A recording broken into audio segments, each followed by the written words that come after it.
मंत्री पशुधन एवं दुग्ध विकास, राजनीतिक पेंशन धर्मपाल सिंह, राज्य मंत्री स्वतंत्र प्रभार सहकारिता विभाग जेपीएस राठौर, राज्य मंत्री माध्यमिक शिक्षा स्वतंत्र प्रभार श्रीमती गुलाब देवी, राज्य मंत्री संसदीय कार्य एवं औद्योगिक विकास विभाग जसवंत सिंह सैनी ने मुरादाबाद शहर स्थित सर्किट हाउस के सभागार में प्रेस वार्ता करके केंद्रीय बजट और सरकार की जन कल्याणकारी योजनाओं के बारे में विस्तार पूर्वक जानकारी दी है।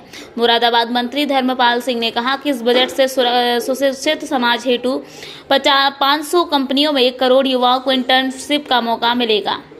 उच्च शिक्षा के लिए 10 लाख रुपए तक का लोन लिया जाएगा। स्वास्थ्य सेवा के अंतर्गत कैंसर रोग की दवा सस्ती उपलब्ध कराई जाएगी।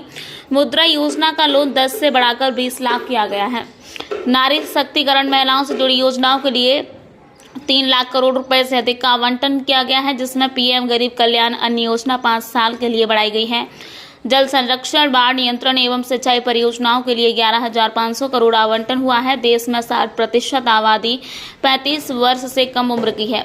वर्ष 1960 तक भारत में अनाज की किल्लत हुआ करती थी। अनाज दूसरे देश से आता था, परंतु आज भारत अनाज की अपनी जरूरत पूरी करने के साथ साथ दूसरे देशों को अनाज भेज रहे हैं।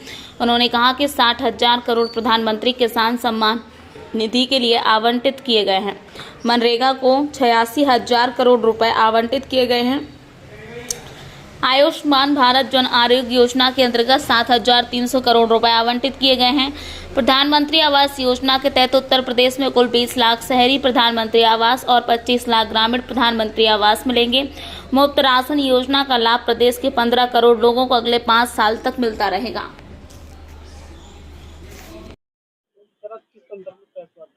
देखिए, देश में माननीय प्रधानमंत्री जी ने बजट प्रस्तुत किया है देश की जनता के लिए, और माननीय प्रधानमंत्री जी ने पहले ही कहा था कि हम किसानों की आय दोगुनी करेंगे। किसानों की आय दोगुनी माने हमारा देश कृषि प्रधान देश है। जब खेती अच्छी होती है तो देश की अर्थव्यवस्था अच्छी होती है। खेती प्रभावित होती है तो अर्थव्यवस्था प्रभावित होती है। जीडीपी नापने का पैमाना खेती ही है, इसलिए खेती और पशु एक दूसरे के पूरक हैं। पशुपालन में 200 गायों की स्कीम है, 4 करोड़ की है, इसमें 2 करोड़ रुपए का अनुदान है। इसी के साथ साथ देश में नहीं दुनिया में पहला ऐसा भारत देश है जिसमें माननीय प्रधानमंत्री जी ने किसान सम्मान निधि देने का काम किया है। इस बार 60,000 करोड़ रुपया किसान सम्मान निधि को आवंटित किया गया है। कैंसर की दवाइयां सस्ती कर दी गई हैं। मनरेगा की धनराशि बढ़ाकर 86,000 करोड़ कर दिया गया है।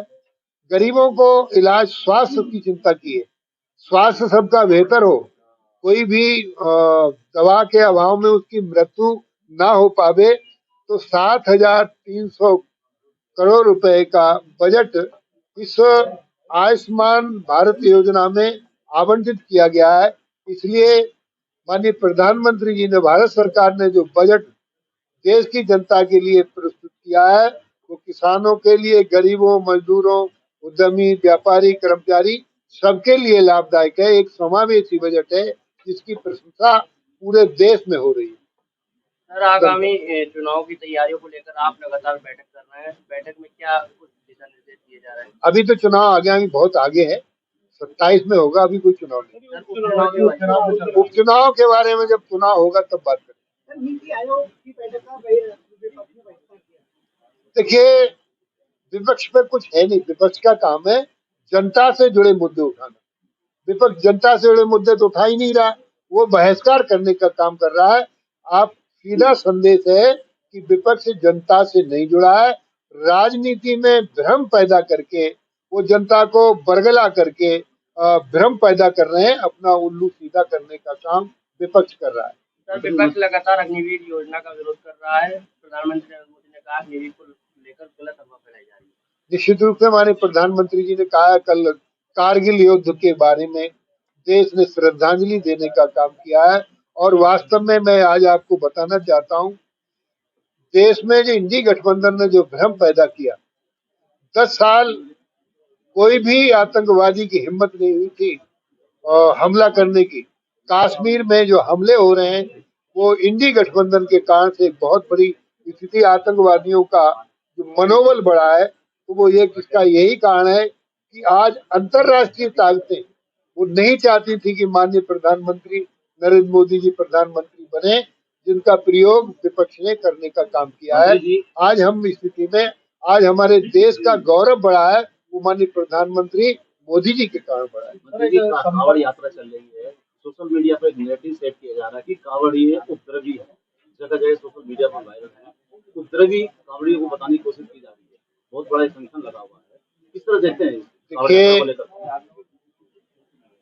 देश में हमारी अर्थव्यवस्था में वही राजा, राजतंत्र में भी वही राजा सबसे संपन्न होता था जिसके पानी के प्रबंध अच्छे होते थे। जहाँ जल है वहाँ शिव है, और जहाँ शिव है वहाँ कल्याण है।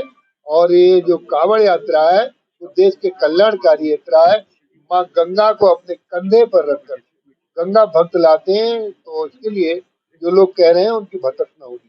मंत्री जी, एक सवाल और है, जो किसान है लगातार प्रदर्शन कर रहे हैं डींगरपुर कुंदरकी संपर्क मार्ग को लेकर, तो काफी 10 सालों से खराब पड़ा हुआ है, काफी गहरे गड्ढे में पानी भर जाता है, क्या कुछ सुविधा मिलता है? हाँ, उसको ठीक कराने का काम होगा, जल्दी ठीक हो जाएगा। धन्यवाद। मंत्री जी, मनरेगा श्रमिकों का वेतन राशि कार्य अनुसार समय पर भुगतान हो रहा है। 15 साल में 10 साल में उनको नियमित करे जाने की व्यवस्था की।